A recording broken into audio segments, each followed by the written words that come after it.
no sé qué va a pasar, todo está en las manos del Señor, pero yo lo único que digo es que nosotros no podemos depender de los hombres, sino depender solamente del Señor. Hay gente que pone la confianza en los gobiernos. Bueno, ahora ya verás que estos que entran van a arreglar todo lo que el otro no arregló y ya verás que no sé qué. Mire, hermano, ¿qué quiere que le diga? Nuestra confianza está en el Señor. La Biblia llama bienaventurado al hombre que pone su confianza en el Señor. Estamos viendo que el único que no falla y el único que es fiel y el único que sabe hacer bien las cosas es nuestro Dios. Los hombres ahí están que se pelean, que se van, que entran, que sí, que te apoyo, que no te apoyo, que me abstengo, que no sé qué, que no sé cuánto. Y uno ve en lo natural, yo siempre, ¿cuántas veces lo he dicho? Uno ve en lo natural el reflejo de cómo están las vidas de esa gente. Espiritualmente están destrozados. La inmensa mayoría de los que están ahí tratando de ponerse de acuerdo para hacer algo a favor de este país, la inmensa mayoría son ateos. Y lo han dicho. No, que no creen en Dios, que son ateos, que Dios es una cosa para la familia, pero que eso no tiene nada que ver.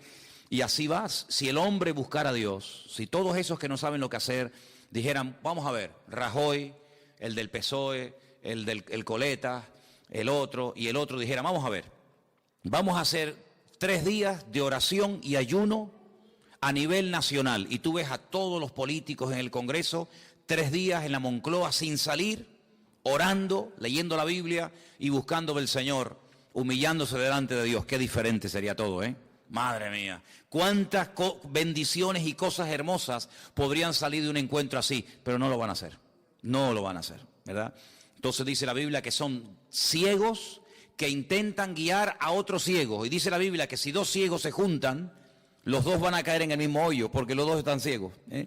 Así que buscamos a Dios, confiamos en el Señor, en su promesa y en su palabra, y todo lo que los hombres tengan que arreglar, que lo arreglen ellos, pero nuestra confianza está en el Señor. Amén, hermanos, bendito sea Dios.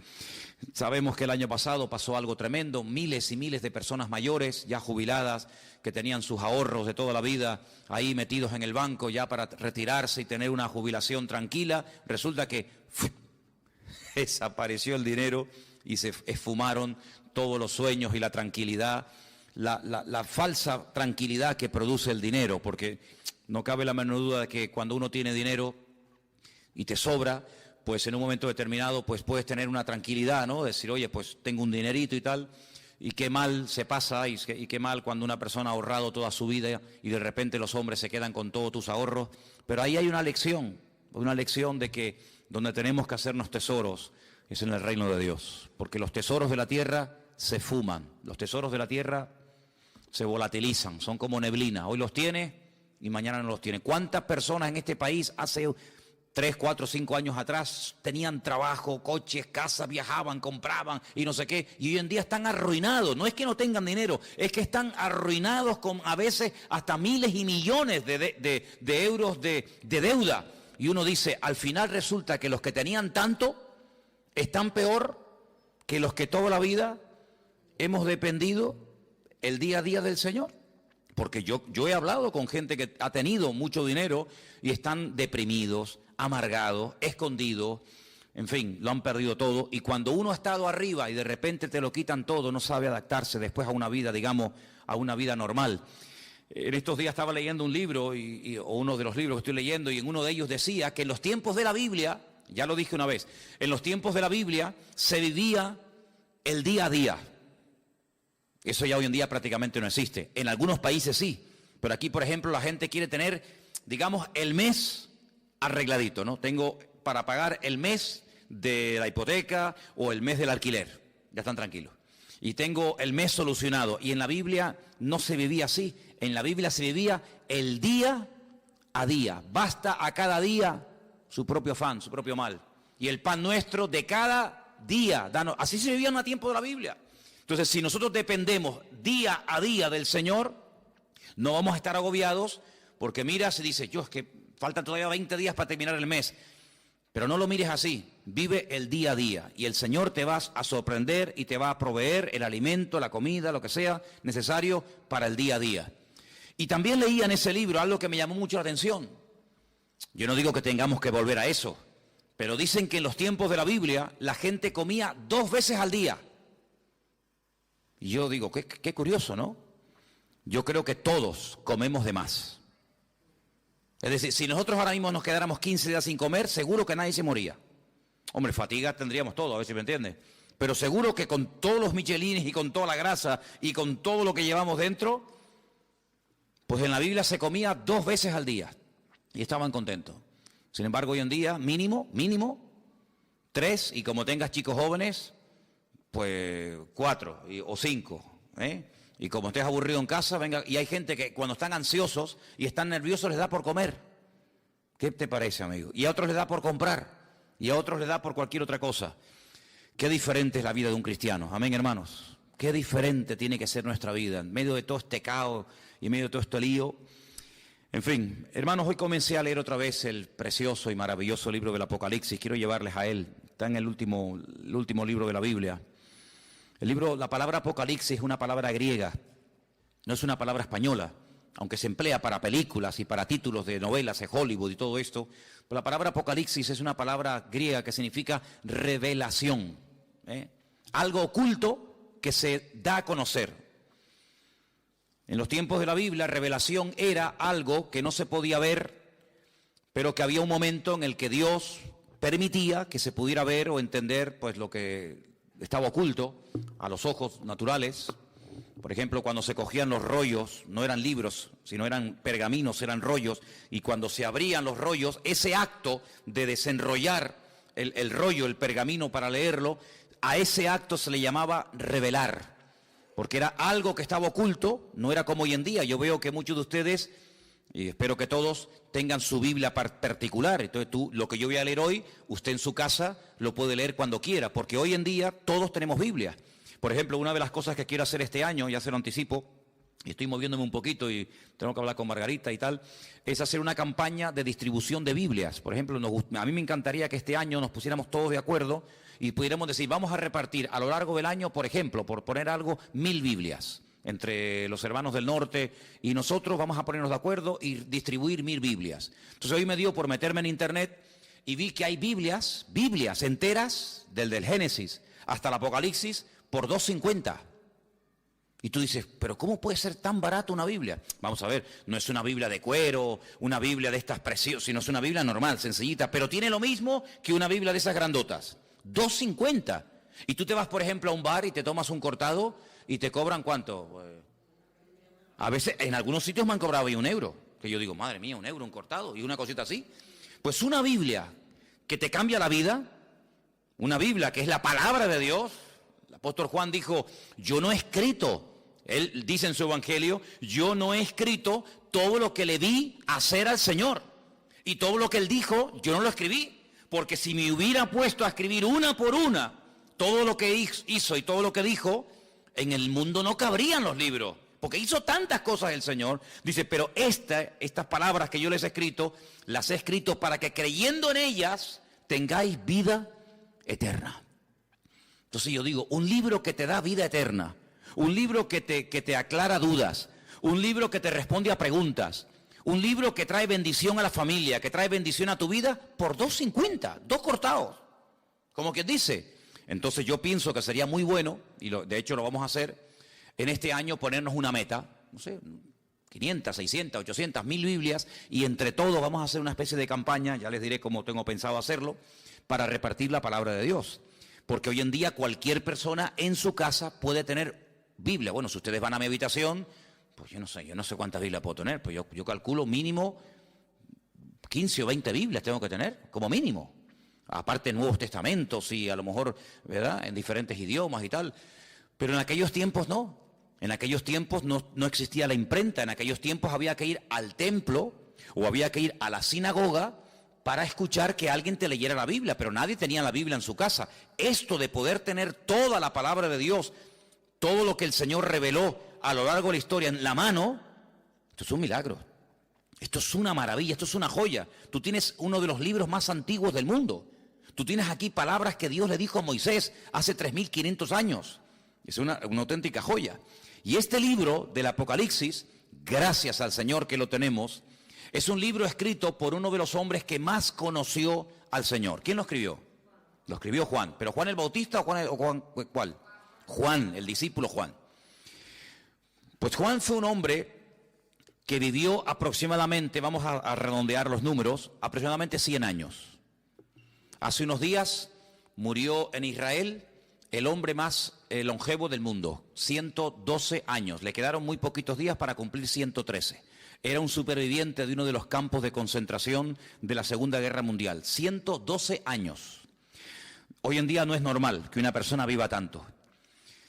Y tampoco ni siquiera en los tiempos de Cristo. Pero Juan se cree que aproximadamente murió con 100 años. Para poner números redondos, si Cristo murió cuando tenía y ascendió a la gloria, cuando tenía 33 años, y él estuvo 3 años con el Señor, vamos a poner un ejemplo, no lo podemos decir así totalmente, pero para entendernos, que Juan tuviera aproximadamente 30 años. Cuando el Señor lo llamó como su discípulo, Cristo tenía 30 años cuando comenzó el ministerio, pongamos que Juan tuviera 30 años. Si murió con 100 años, ¿cuántos años estuvo Juan predicando el Evangelio? 70 años. 70 años sirviendo al Señor. ¿Qué te parece? Toda una vida. Cuando él escribe el Evangelio, es un Evangelio muy profundo. Yo no sé si ustedes se acuerdan, yo estuve dando unas clases, unas lecciones sobre el Evangelio de Juan, y hay cosas que Juan dice que no las dice nadie. Porque claro, es que él vio al Señor muy de cerca, él vivió con el Señor, él vio cosas que ningún discípulo vio. Y cuando uno lee el Evangelio según San Juan, que repito que es muy profundo, da la sensación de que ya no hay nada más que decir del Señor. Ya te lo mostró de una manera, te lo mostró de otra, hizo esto, hizo aquello, y hablaba así, y hablaba asado. Ya, después de leer San Juan, uno dice, ¿pero qué más se puede decir del Señor?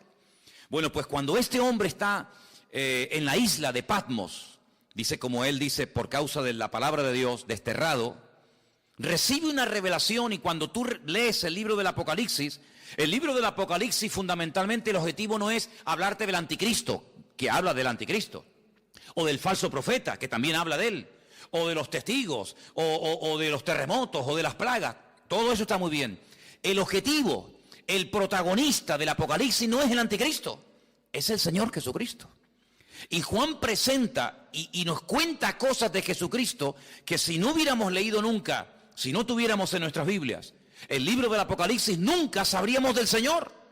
Porque el libro del Apocalipsis contiene una información que no está en ninguna parte de la Biblia. Por eso es un libro fundamental. Y no solamente es un libro importante, sino es un libro necesario. Yo siempre lo he dicho, y ustedes lo saben, que los creyentes hoy en día tienen que leer y estudiar más que nunca el libro del Apocalipsis. Y prestar menos atención a las noticias de la radio y de los periódicos y de la prensa, porque realmente las verdaderas noticias, las genuinas, las verdaderas, están aquí. No solamente en la Biblia, sino en el libro del Apocalipsis. El libro del Apocalipsis es un libro extraordinario, que nos da detalles tremendos, tremendos. Lo estoy leyendo otra vez, como siempre, ¿no? Detenidamente, estudiando las palabras y tal, y menciona muchas cosas del Antiguo Testamento. Por ejemplo, hoy leía acerca de los famosos 2 testigos. Los que habéis leído la poesía saben de lo que estoy hablando. Los que no lo habéis leído, pues dicen, no sé lo que es eso. Bueno, pues los 2 testigos son 2 personas de carne y hueso que estarán en los últimos tiempos predicando la palabra del Señor durante 3 años y medio. Nos dice la Biblia cómo predicarán, dónde vivirán, cómo morirán, qué les va a pasar. Todo eso lo dice el Apocalipsis. Bueno, pues de esos 2 personajes ya habla el profeta Zacarías. Ustedes van al libro de Zacarías, capítulo 4, y allí te habla de los 2 testigos. No aparece la palabra testigos, aparece la palabra, en hebreo dice la palabra hijos. La traducción dice los 2 ungidos. Y habla acerca del aceite de oliva. Sabéis que el aceite de oliva se utilizaba mucho en los tiempos de la Biblia, no solamente para cocinar, no solamente para sanar heridas, era un bálsamo, sino que también se utilizaba un aceite especial, no cualquier aceite, un aceite especial que se hacía para derramarlo sobre la cabeza de los reyes o de los profetas o de otros personajes cuando se les quería públicamente presentar como un juez, como un rey, como una persona importante, y se le llamaba ungido. La palabra ungido, Mashiach, ¿qué es? Ungido. ¿Y cómo se dice ungido en griego en el Nuevo Testamento? Cristo. La palabra Cristo es la misma palabra Mashiach del Antiguo Testamento. Pasa que una está escrita en hebreo y otra está escrita en griego. Como el Nuevo Testamento se escribió en griego y del griego se tradujo al español o al castellano, entonces cuando leemos el nombre de nuestro Señor Jesucristo, lo leemos así: Jesús, Cristo, Jesucristo. Pero Cristo no es un nombre, Cristo es un título. Es como decir, fulanito de tal, presidente del gobierno; fulanito de tal, presidente del Fútbol Club Barcelona; fulanito de tal, presidente del Cabildo. Cristo no es un nombre, es un título de una función a desarrollar. Por ejemplo, en este momento, a Benjamín Netanyahu, que es el presidente de Israel, se le llama el ungido, se le llama el Mesías. Y tú dices, ¿ah, sí? Sí, claro, porque es un hombre que ha sido capacitado para ser presidente de un país. Entonces, la palabra Mesías, la palabra Cristo, la palabra ungido, nos habla acerca de un cargo, no de un nombre. Jesús se llamaba Yeshua, porque él no era griego, él era judío, y él se llamaba Yeshua. ¿Cómo se dice Yeshua en griego? Jesús. Entonces, son las mismas palabras, pero cambiando, digamos, el nombre, la pronunciación. Juan recibe una revelación de él, dice en el capítulo 1, la revelación de Jesucristo. No es la revelación del falso profeta o del anticristo, no. Es la revelación de Jesucristo. Si quieres conocer mucho de Cristo, tienes que leer los evangelios, Mateo, Marcos, Lucas y Juan, pero también el Apocalipsis. Y dice, esta revelación de Jesucristo, Dios se la dio para manifestar a sus siervos las cosas que deben de suceder pronto. Y la declaró enviándola por medio de su ángel a su siervo Juan. Juan, cuando escribió este libro, dice que lo que él estaba escribiendo iba a suceder pronto. ¿Y cuándo escribió Juan este libro? En el siglo I. Y en el siglo I, cuando él está escribiendo, dice, lo que yo estoy escribiendo ahora, prepárense que esto se va a producir pronto. Pues si eso lo dijo en el siglo I, ahora en el siglo XXI, estamos más cerca que nunca de los acontecimientos finales, ¿sí o no? Es interesante, ¿verdad?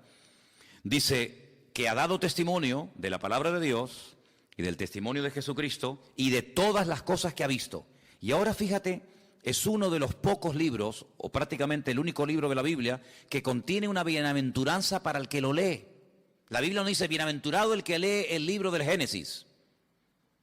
Es una bendición leer el Génesis, ¿verdad? O bienaventurado el que lee el libro de Romanos. No, pero el Apocalipsis sí. Dice, bienaventurado el que lee.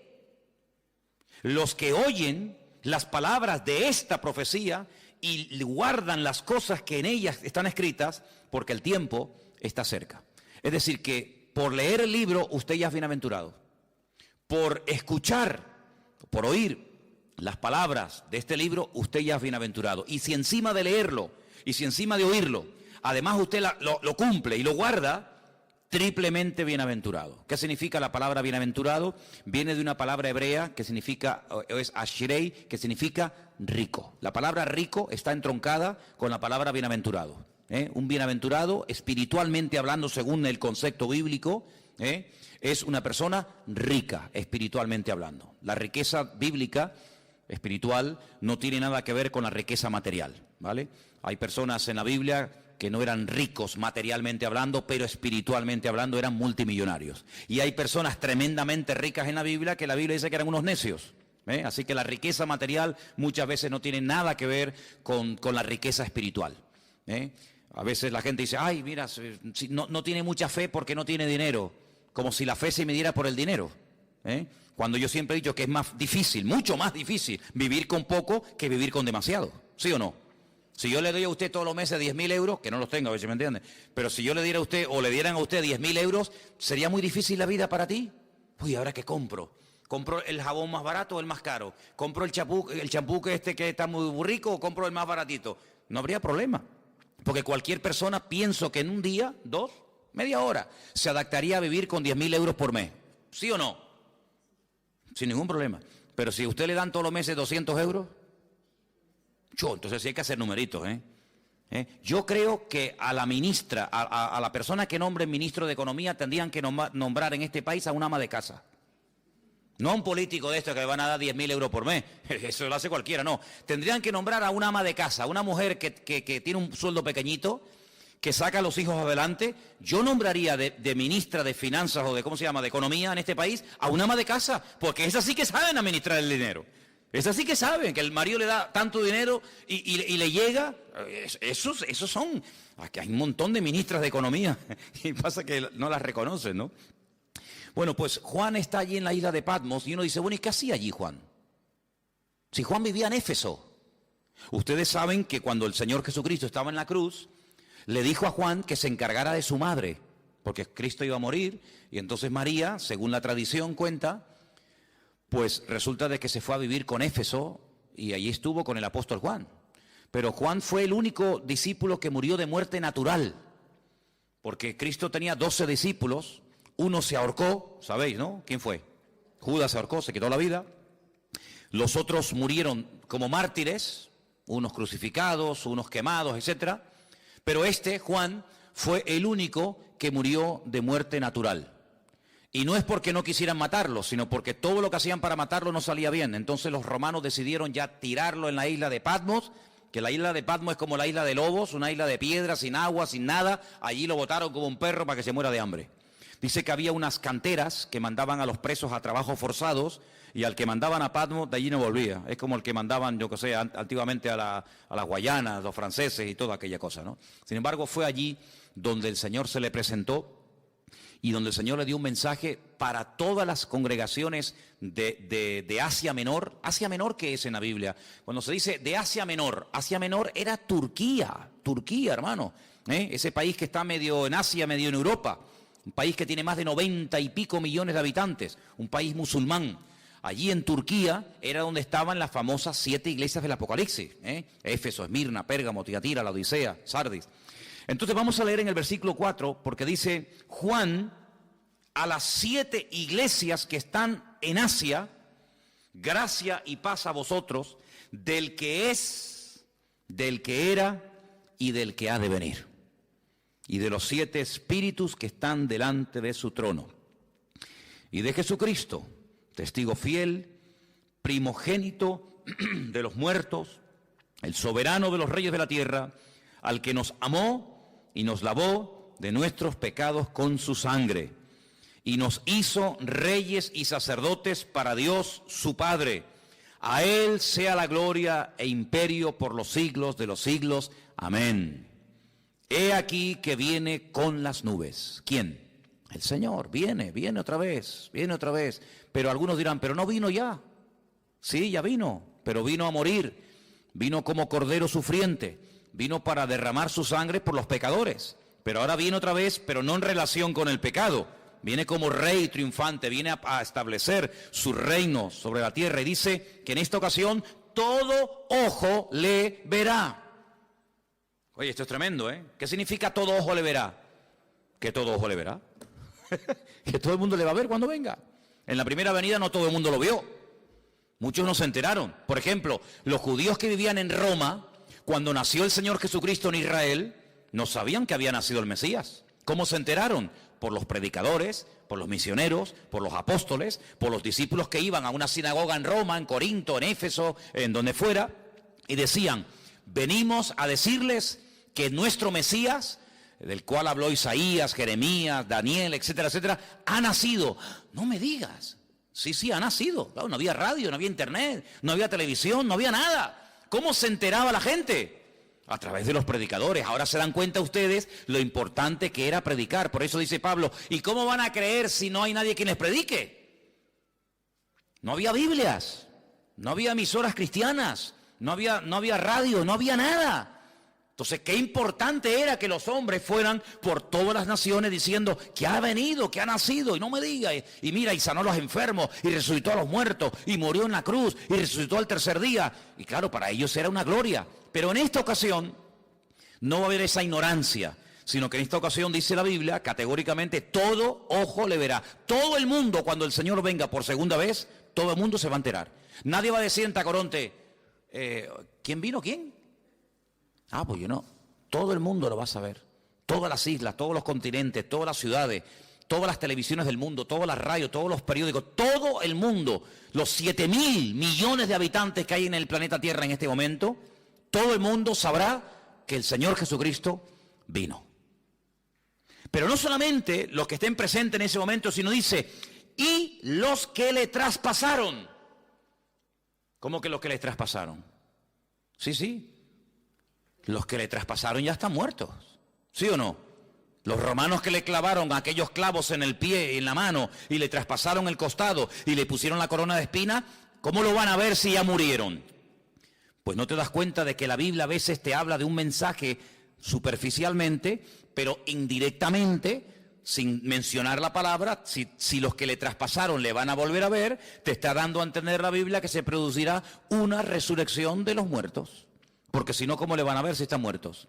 Entonces no te menciona la palabra resurrección, pero dice, cuando venga todo ojo le verá, también le verán los que le traspasaron, y dice, todos los linajes de la tierra harán lamentación por él. Y Juan dice, sí, amén, estoy de acuerdo, perfectamente, es así. ¿Te das cuenta? La palabra amén, cuando tú pones la palabra, por ejemplo, si buscas la palabra en hebreo fe, la palabra que se emplea para fe, generalmente la palabra emuná. Emuná es fe en hebreo. Se puede traducir como fe o también como confianza, pero generalmente es fe. La palabra emuná, dentro de la palabra está la palabra amén. Si tú, en hebreo, hay algo muy bonito, y es que dentro de una palabra hay una, dos o tres palabras. Incluso a veces de una palabra, no de todas, cuidado, pero a veces hay palabras en hebreo que de una palabra puedes sacar 750 palabras diferentes. Y usted dice, ¿cómo? De una palabra, combinando las palabras, por ejemplo, poniendo la P aquí, la H allí, la M por acá, la L por allá, de una misma palabra, siendo combinaciones, pueden sacar hasta 750 términos diferentes. Entonces la palabra amén está dentro, tú ves la palabra emuná en hebreo y ves que pone dentro amén.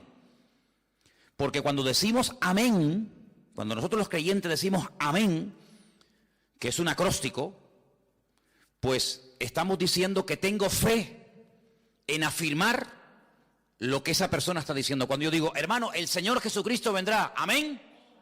Cuando usted dice amén, está diciendo de una forma resumida, tengo fe en lo que tú estás diciendo y lo firmo. Tengo fe de que el Señor volverá otra vez. Pero para no decir, tengo fe en que el Señor volverá otra vez, usted dice simplemente, amén. Y diciendo amén, usted afirma como que usted está de acuerdo con la afirmación que se acaba de decir. Por eso digo muchas veces, no diga amén a todo lo que se oye. Porque cuando usted dice amén a todo, quiere decir que está de acuerdo con todo lo que se está diciendo. Así que piénselo bien. Así que el Señor dice, yo soy el alfa y la omega. Yo me imagino que todos lo sabrán, pero cuando leía esta mañana el Apocalipsis en la versión hebrea, no dice evidentemente el alfa y el omega, porque el alfa y la omega es la primera y la última letra del alfabeto griego, ¿vale? En nuestro idioma sería la A y la Z. Yo soy la A y la Z. En hebreo yo soy la Aleph y yo soy la Taf, ¿vale? El principio y el fin, dice el Señor, el que es, el que era y el que ha de venir, el Todopoderoso, ¿vale? El Todopoderoso, el eterno Dios. El nombre de Dios lo hemos explicado 1.000.000 de veces. El nombre de Dios es un nombre que no tiene vocales. Es un nombre que solamente tiene consonantes. Son Yod, Hei, Bat, Hei. A menos que usted le ponga vocales a esas letras, no se pueden pronunciar, porque ¿cómo vamos a pronunciar una palabra si no tiene vocales? Se une la consonante con la vocal y entonces creamos las sílabas y las palabras. Entonces el nombre de Dios es un nombre aparentemente impronunciable porque cuando se escribió originalmente no tenía vocales.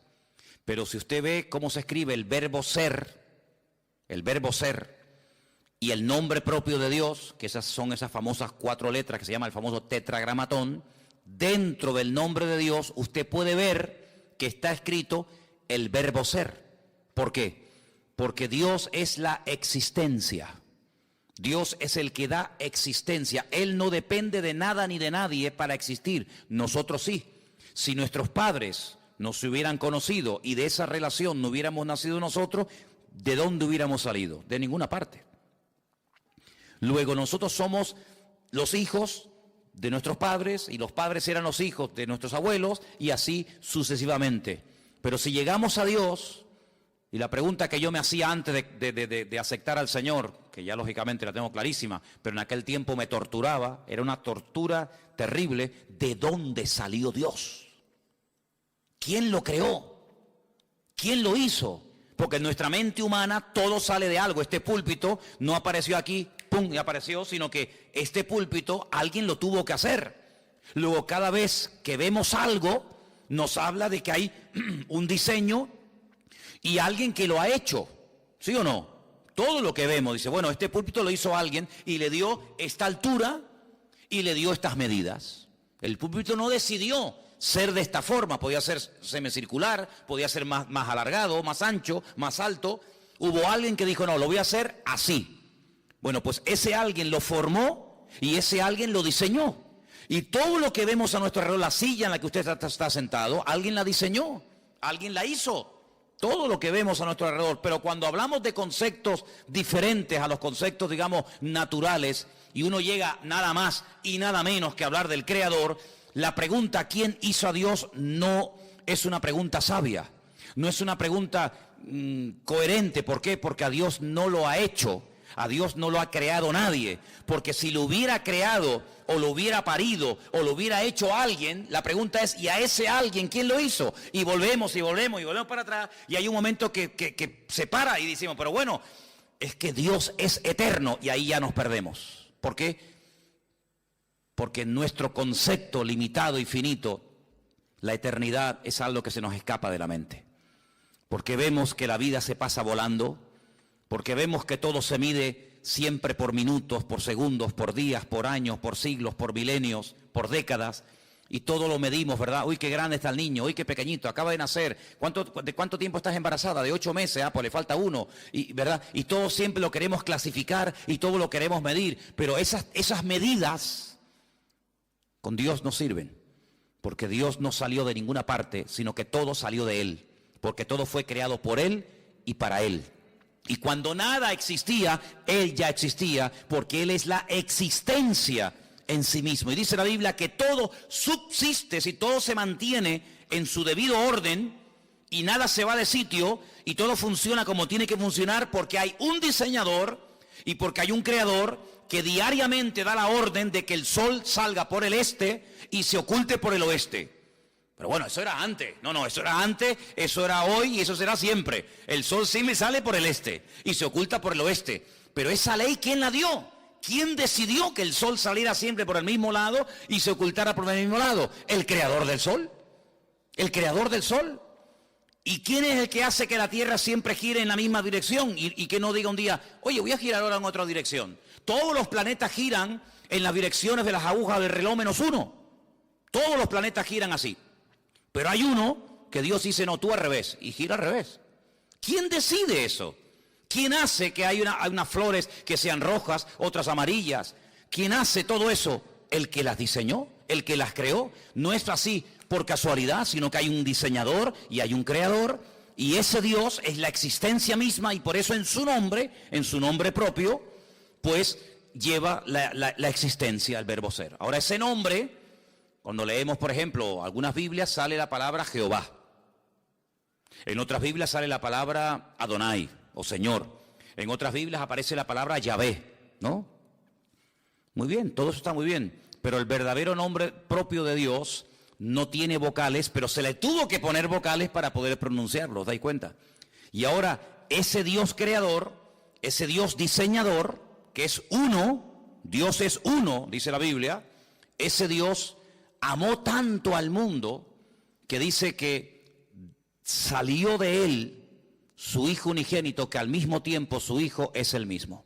Y uno dice, pero ¿cómo puede haber? Porque si salió el Hijo del Padre, está el Hijo y está el Padre. Pero vamos a ver, ustedes no sois, ¿cuántos sois padres aquí? Muy bien, o madres. Bien. Pero usted es madre y usted es hija al mismo tiempo. ¿Sí o no? Lo que pasa es que a donde yo voy, por ejemplo, cuando voy a la casa de mi madre, allí soy hijo. Pero cuando estoy aquí, aquí soy padre. Y cuando estoy en mi casa soy marido. Y cuando estoy aquí soy pastor. Y tantas cosas al mismo tiempo, sí, no pasa nada. No tengo que dejar de ser hijo para ser padre. Puedo ser hijo y padre al mismo tiempo, y abuelo, y bisabuelo, abuelo por el camino que llevamos. Pero bueno, se puede ser muchas cosas al mismo tiempo, ¿sí o no? Pues Dios no tiene ese problema. Dios no tiene ese problema. Entonces, su hijo viene al mundo en forma humana. Claro, tuvo que venir en forma humana. Y por eso necesitó, pues, un estuche, un instrumento humano, como fue su madre. Y entonces, cuando él viene a este mundo y hace su obra, hace su ministerio, se registra en los evangelios su ministerio, pero hay muchas cosas que el Señor todavía no ha hecho. Hay muchas cosas, muchos cambios, muchas maravillas que tienen que ocurrir en la creación, en la naturaleza, en la raza humana, que no están en los evangelios. ¿Y a quién y dónde le reveló el Señor lo que todavía a él le queda por hacer? A Juan, en la isla de Patmos, a través del libro del Apocalipsis. Y esa información no era una información codificada, No sé cuántos de ustedes se acuerdan que antes había el Canal Plus, estaba codificado. ¿Se acuerdan?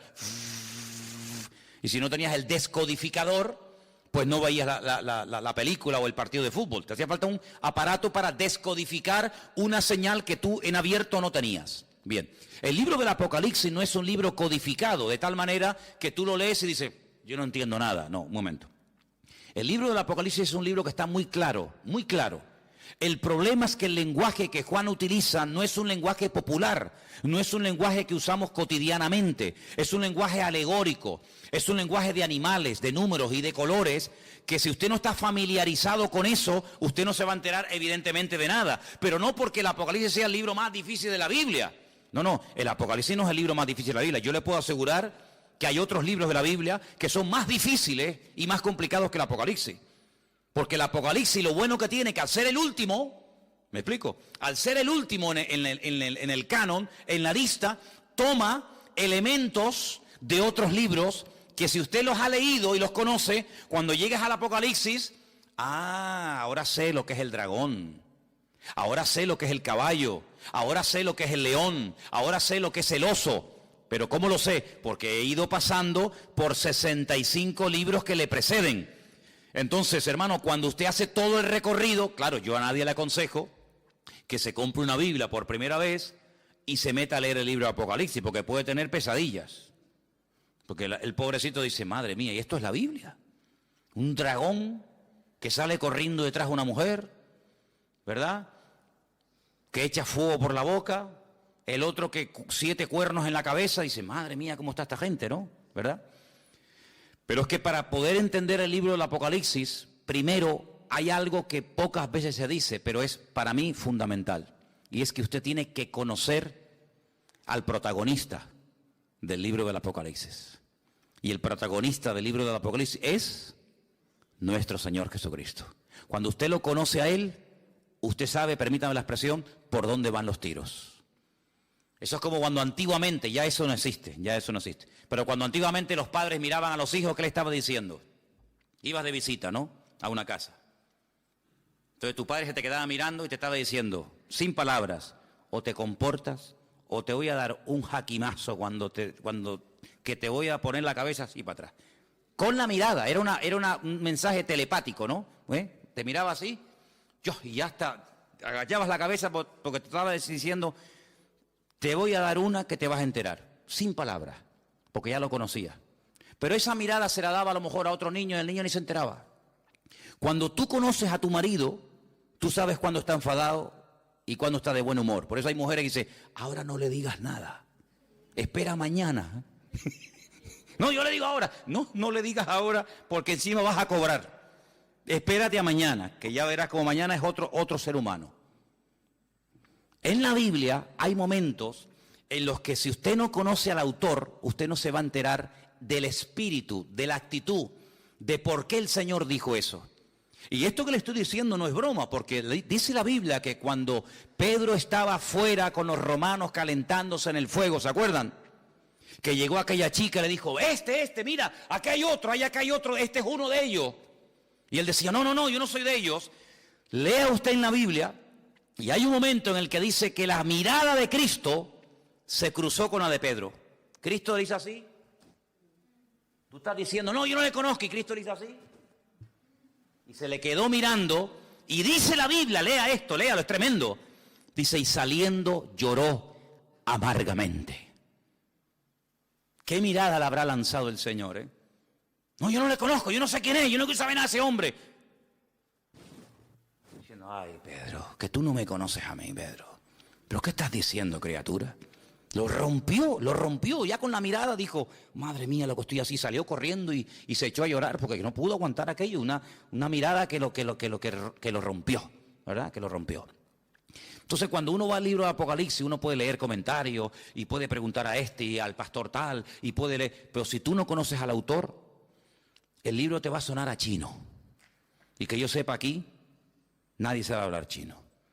Pero cuando tú conoces al autor, tú captas y lo ves al Señor por todas partes. Porque te vuelvo a repetir, el objetivo del Apocalipsis no es levantar y el protagonista, el anticristo, el falso. No. El protagonista del libro del Apocalipsis es el Señor Jesucristo. Y todo lo que pasa, todo lo que ocurre, las tragedias, los terremotos, las catástrofes, las guerras y esto y aquello, todo siempre apunta a un objetivo, y es que el hombre reconozca que el Señor Jesucristo viene pronto. Te habla de una manera, te habla de otra forma, te habla por aquí, te habla por allá, para que el hombre entre en razón y para que el hombre entienda que no puede hacer con su vida lo que le da la gana, para que el hombre entienda que no es dueño de sus actos. Cuando nosotros creemos que somos dueños de nuestros actos, nos estamos proclamando como si fuéramos dioses. Yo hago lo que me da la gana. A mí nadie me tiene que decir nada. Es como si tú fueras Dios, porque a Dios nadie le tiene que decir nada. Pero cuando tú actúas así, estás actuando como si tú fueras Dios. A mí nadie me tiene que decir nada. Pero ¿cómo que nadie nos tiene que decir nada? Claro que nos tienen que decir muchas cosas. Entonces, en el libro del Apocalipsis, Juan, a un viejito de 100 años, que lleva 70 años predicando el Evangelio, le dice, Juan, escribe, ponte a escribir lo que vas a ver, lo que ya has visto y lo que te voy a contar. Y entonces él empieza a escribir y a escribir y a escribir cosas tremendas. Pero fíjate lo que dice, por ejemplo, en el versículo 10. Cuando el Señor le dice a Juan que escriba, hay una cosa muy importante que tenemos que tener en cuenta, y es cómo estaba, con qué actitud estaba Juan. Dice el versículo 10, yo estaba en el Espíritu en el día del Señor, y oí detrás de mí una gran voz, como de trompeta. Juan no estaba despistado, Juan no estaba quejándose, Juan no estaba con una mala actitud, sino Juan dice que estaba en el Espíritu. Y eso es muy importante. ¿Cuántas veces me habéis oído a mí decir que la actitud marca la diferencia? ¿Sí o no? Es muy importante.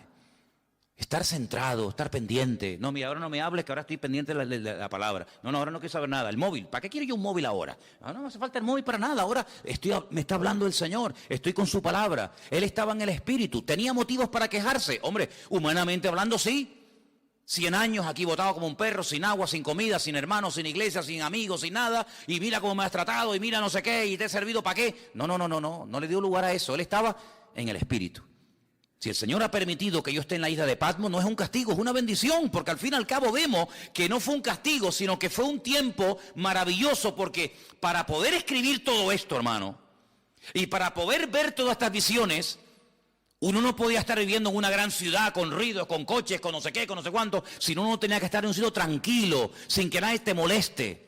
¿Y qué mejor sitio? ¿Qué mejor sitio que la isla de Patmos?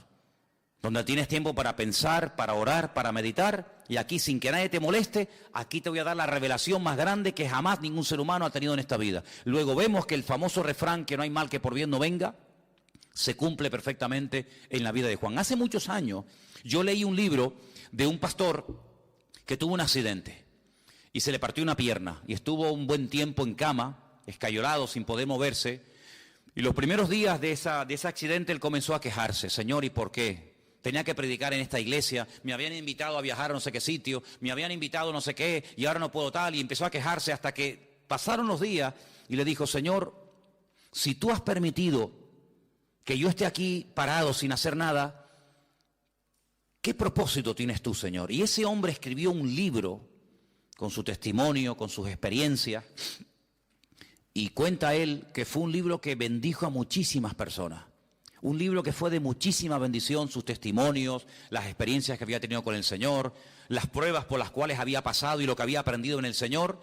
Y dice, yo conseguí más bendición y logré bendecir más a la gente con aquel libro que con 1000 predicaciones, viaja por aquí, viaja por allá, entra por aquí, entra por allá. Y él entendió que el Señor lo paró, ¿sabes?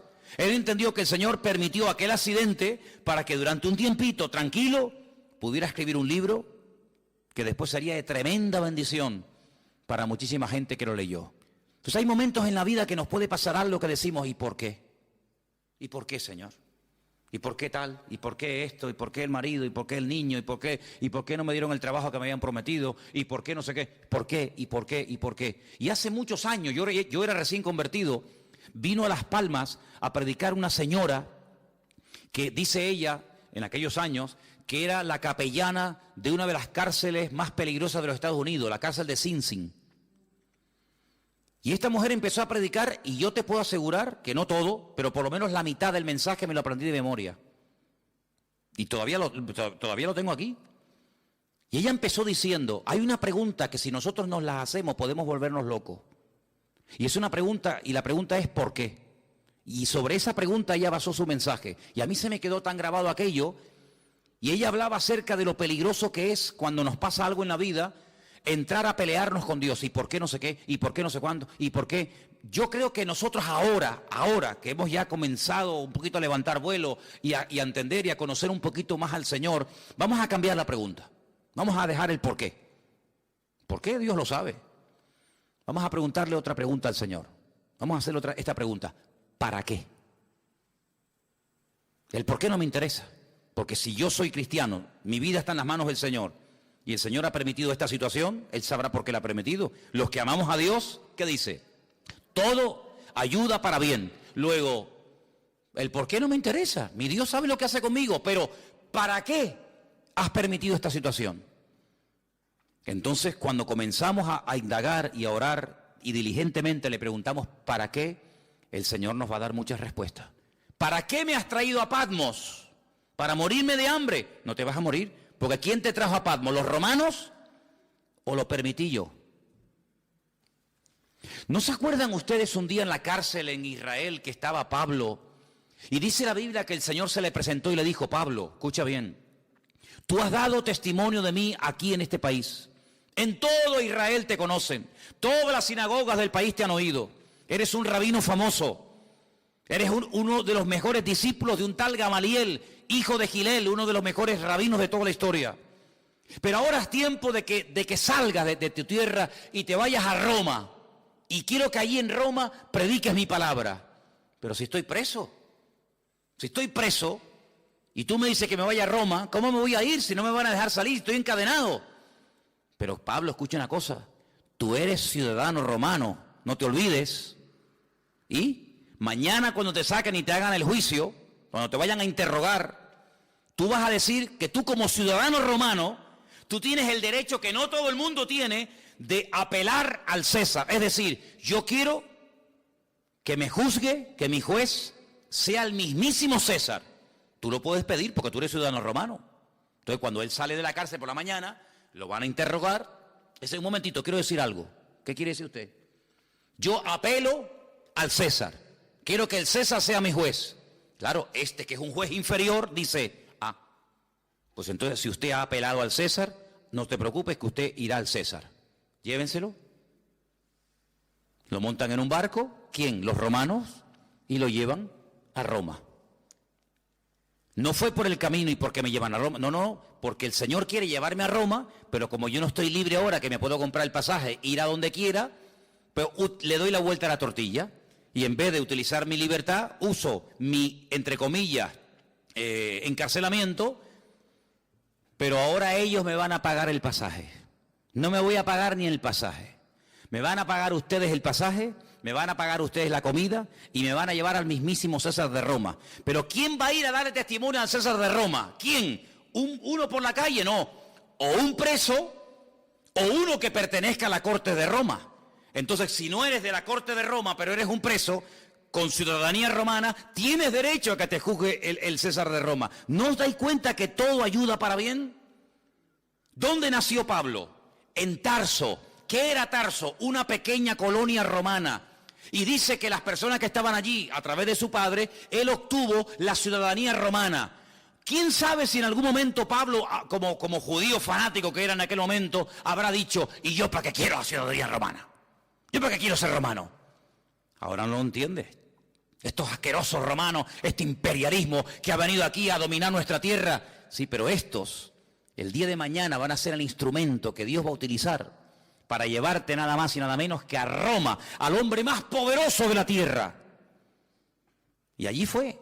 Entonces no nos damos cuenta de que la vida es como un gran puzzle, como un gran rompecabezas, donde tú miras para atrás y dices, ahora entiendo aquello y esto y lo otro, y por qué se conoció este, y por qué pasó esto. Y entonces si tú te dejas llevar por el Señor, te vas a dar cuenta de que Juan lo llevaron los romanos, pero porque en el fondo el Señor quería que Juan estuviera en la isla de Patmos y allí tranquilito, sin que nadie te moleste, vas a recibir la revelación más grande que jamás has recibido en tu vida. Pero escucha bien esto, hermano, porque vamos terminando, para no alargarme demasiado.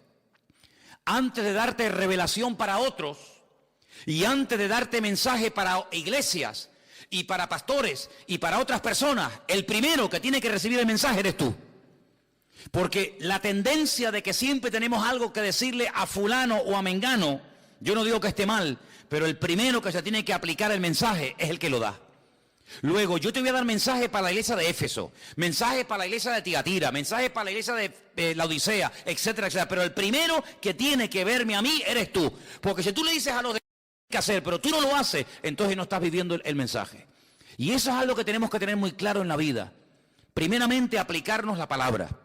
Primeramente, conocer nosotros al Señor para después tener autoridad para decirle a otras personas que conozcan al Señor. ¿Qué Señor quieres que conozcas si ni siquiera tú lo conoces? Tengan fe en el Señor, pero tú estás viviendo con fe. Por eso, hermano, las experiencias que pasamos en la vida nos están capacitando. ¿Para qué? Para que después cuando vayamos a otras personas que están pasando por el mismo o parecido problema que yo he pasado, podamos entenderlos. Por eso yo muchas veces digo, cuando alguien se hace la pregunta, ¿en qué forma tú me quieres utilizar? ¿Con qué tipo de gente tú me quieres utilizar? Analiza cómo ha sido tu vida. ¿Con qué tipo de gente tú te has movido generalmente? Por ejemplo, hay personas que se han movido toda la vida en el mundo del deporte. Pues ya está, más claro agua. Ese es el terreno en el que Dios a ti te va a utilizar, en un nivel donde este y este y este jamás van a entrar. No le van a hacer ni caso. Pero tú que eres un deportista, te vas a mover en un nivel donde todo el mundo te conoce, tú sabes lo que es una lesión, tú sabes lo que es un campeonato, tú sabes lo que es el sacrificio, ese va a ser tu campo de misión. Hay otras personas que a lo mejor son médicos, no tienen nada que ver con el deporte, pero conocen a una serie de personas que se mueven en el mundo de la medicina. Ustedes saben que los médicos hablan de un lenguaje que le están diciendo a otro colega que te estás muriendo y tú ni te enteras porque se están hablando en clave. Ahí es donde Dios te va a utilizar. ¿Con qué tipo de gente? ¿Qué tipo de inclinación tú has tenido? ¿Qué tipo de experiencia, de prueba? ¿Qué tipo de dificultades tú has tenido? Por ahí van los tiros. Por ahí donde el Señor te va a utilizar. Claro, Dios te puede abrir nuevos campos. Claro, siempre lo hace. Pero generalmente utiliza tu pasado para que después tú en el futuro puedas servir al Señor con efectividad. Porque Dios no te va a meter, a menos que te haga un milagro y una transformación, Dios no te va a meter en un terreno en el que tú no sabes moverte. Dios te va a poner en un terreno en el que tú sabes moverte. Por ejemplo, ¿quiénes son las mejores personas para ayudar a otros drogadictos a salir de la droga? Un mismo drogadicto. Ustedes saben, los chicos que vienen los domingos a la iglesia. Dino, si algún día oyen un testimonio de Dino, ese chico estuvo en la droga, pero es que ahora él puede ayudar a otros. ¿Y quién mejor que una persona que ha estado con depresiones toda la vida para ayudar a una persona deprimida? ¿Y qué mejor que una mujer separada para entender a otra mujer separada? ¿Y qué mejor que una mujer que ha sido violada o abusada para entender a otro que está pasando por eso? Hermano, no nos damos cuenta de que todo nuestro pasado es el terreno que Dios ha ido preparando para abrirnos puertas, para servirle a Él en el futuro. Entonces, en este libro, el primero que tiene que tener las cosas claras es Juan. Y quiero terminar leyendo estas últimas palabras. Yo estaba en el Espíritu en el día del Señor, dice versículo 10. Oí detrás de mí una voz, como de trompeta, y me dijo, yo soy el Alfa y el Omega, el primero y el último. Escribe en un libro lo que ves, envíalo a las 7 iglesias que están en Asia. Y ahora las menciona. Éfeso, Esmirna, Pérgamo, Tiatira, Sardis, Filadelfia, la Odisea. Las 7 iglesias. En su momento hablaremos de ella. ¿Por qué estas 7 y no otras? Todo tiene una razón de ser. Pero le dijo, escribe, escribe. Ahora cuando vayamos al retiro, no sé si ya lo habéis leído, yo creo que esa parte le toca a los jóvenes. Hay un momento en el que el Señor le dice a Moisés, escribe. ¿Lo habéis leído? No lo habéis leído. Dice, escribe esto, esta batalla, lo que ha pasado hoy aquí, Moisés, escríbelo. Escríbelo para que las generaciones futuras no se olviden de lo que pasó aquí en el desierto. Interesante. Ahora le dice el Señor, Juan, escribe. Escribe. ¿Por qué? Porque vas a ver tantas cosas y vas a tener tantas visiones y tantos sueños que después no te vas a acordar. Ustedes saben, hermanos, porque yo muchas veces le digo a la gente que es bueno venir a la iglesia a veces con papel y lápiz. Porque dicen las estadísticas, no las digo yo, los expertos, los que están todo el día haciendo este tipo de estadísticas y de estudios, dicen que cuando una persona escucha un mensaje político, religioso, de la índole que sea, después de un tiempo, se puede llegar a recordar con el tiempo un 10% de lo que se oyó perfectamente. Y el otro 90%, algunos oyen 25%, pero generalmente, si yo les pregunto a ustedes dentro de 15 días de lo que yo hablé la semana pasada, muchos de ustedes ya no se acuerdan. ¿Quién es el que más se acuerda? El que lo dijo. Yo me acuerdo de los mensajes que yo he dado porque yo utilizo no solamente el haberlo estudiado, sino el haberlo dado, entonces me lo sé. Pero el que lo oyó, solamente el 10%.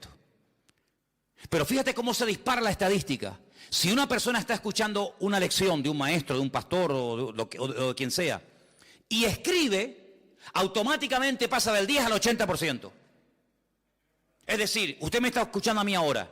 Si yo le pregunto a usted dentro de 3 días, muchas de las cosas que dije, algunas se acordará, otras no. Pero si usted tomó alguna nota y encima cuando llegó a la casa la repasó, el 80% usted es capaz de acordarse, porque además lo tiene escrito, que si solamente lo hubiera oído. Entonces, Juan, tú vas a ver lo que yo te voy a decir de los 2 testigos. Nadie ha escrito de los 2 testigos, nadie sabe nada de esto. Yo te voy a hablar de los 144.000 sellados.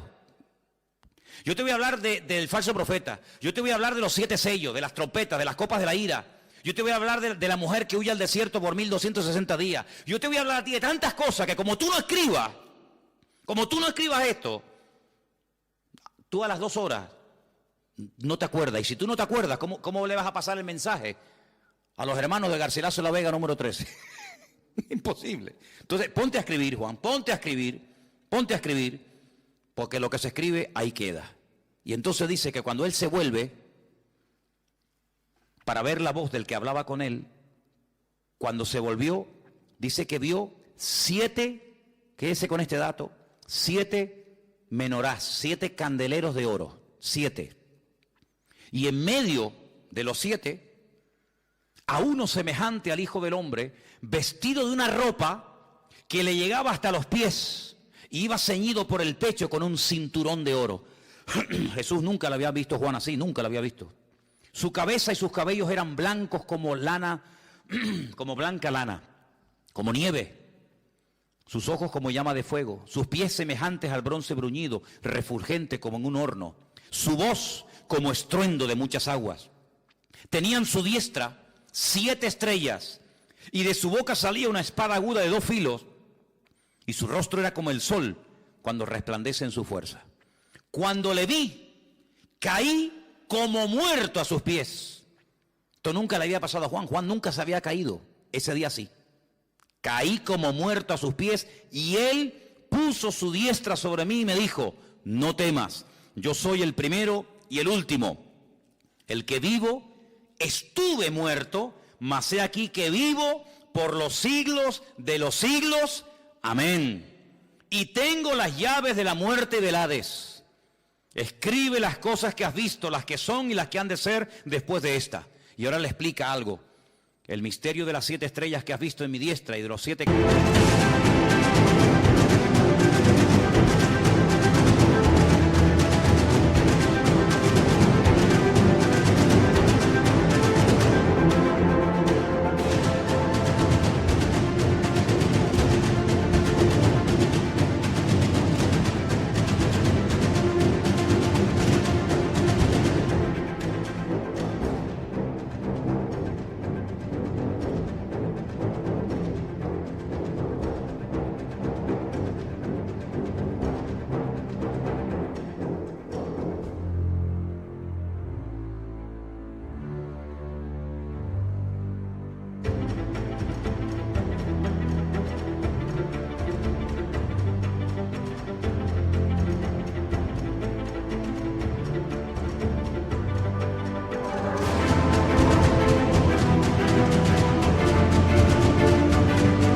candeleros de oro, pone, las 7 estrellas son los ángeles los ángeles de las 7 iglesias, y los 7 candeleros que has visto son las 7 iglesias. Y a partir de ahora, él comienza a recibir un mensaje para cada una de estas congregaciones, que ya en su momento lo analizaremos. Solamente lo que les pido es que lo lean, capítulo 3 y 4 de Apocalipsis, muy sencillito, y van a disfrutar una barbaridad, porque este libro, como nunca antes, se tiene que predicar en las iglesias.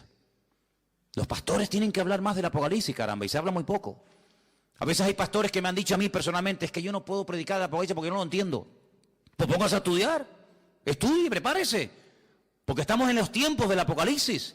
Estamos en unos tiempos difíciles donde las cosas están ocurriendo y los cristianos tienen el derecho de saber por dónde van los tiros. Si falta mucho, si falta poco, cuáles son las señales, cuáles no son las señales. Y todo eso lo tenemos, gracias a Dios, en este libro maravilloso que es la Biblia, y encima de la Biblia el libro del Apocalipsis, que lo vamos a estar viendo, Dios mediante. No quiero que nadie en esta congregación diga, ay, pero es que el libro del Apocalipsis es muy difícil. Ya verá usted que va a disfrutar. Y vas a ver que el libro de Apocalipsis es un libro maravilloso, que Dios lo escribió no para asustarnos, sino para bendecirnos y para ayudarnos. Además, no se olvide que cada vez que lo leamos, y ustedes cada vez que lo lean, van a ser bienaventurados, porque eso es lo que dice la Biblia. Amén, hermanos. Vamos a orar, por favor, en esta tarde. Se nos ha ido el tiempo. Nos ponemos de pie, vamos a darle gracias a Dios por su bendita palabra. Que el Señor nos dé sabiduría. Y pido por favor a la iglesia que siga orando por el retiro que vamos a tener en febrero, que puedan asistir muchos hermanos, que podamos tener un tiempo precioso en todos los sentidos. Los hermanos me decían al día del bautismo, oye, si el día que tuvimos el bautismo en el Puerto de la Cruz, ese día tan precioso, lo tenemos durante los días de retiro, esto es una maravilla. Digo, pues oren para que podamos tener unos días hermosos. Y vamos a venir muy bendecidos. Amén, hermanos. Vamos a orar. Señor, te damos gracias por tu palabra bendita. Gracias porque a través de ella aprendemos. A través de ella se abren nuestros ojos espirituales. Y queremos verte a ti. Esa revelación maravillosa, preciosa, completa, amplia. De lo que tú eres. De lo que tú quieres hacer, Señor.